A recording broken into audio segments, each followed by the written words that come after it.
senior officials and members of staff of KRA, good morning. Your Excellency, it's always a pleasure to accompany you around the country as you make various interventions for the economic transformation of our great republic. Your Excellency, you have become the foremost ambassador that the way to build our country is not to borrow, but to generate our own revenue for both our recurrent and development expenditure.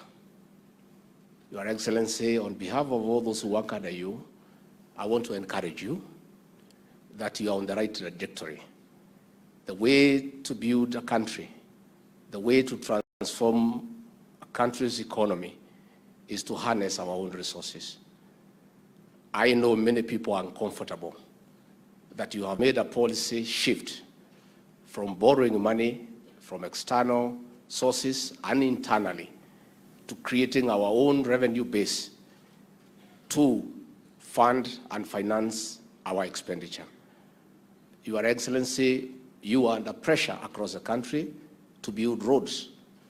As we speak today, we have pending bills over 900 billion for roads that have stalled, and those roads need to be unlocked and money must be gotten from somewhere.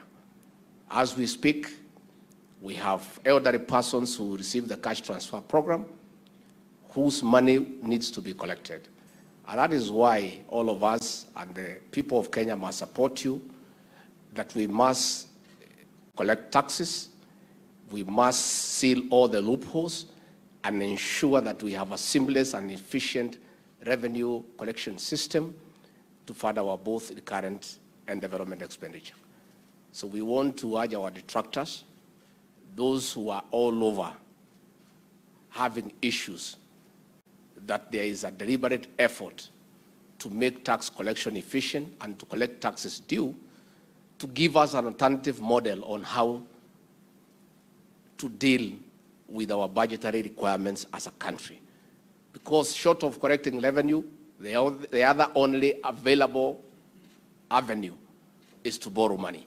And this money must be paid someday. And had we continued with the arrangement that was there, Your Excellency, of borrowing money every day, this country would have had an economic shutdown in another 2, 3, 4 years. So, Your Excellency, we want to encourage you that what you are pursuing is the right economic intervention, and in the fullness of time, the people of Kenya will come to appreciate. Before I call Your Excellency, I want to encourage the officers of the Kenya Revenue Authority to be a professional organization.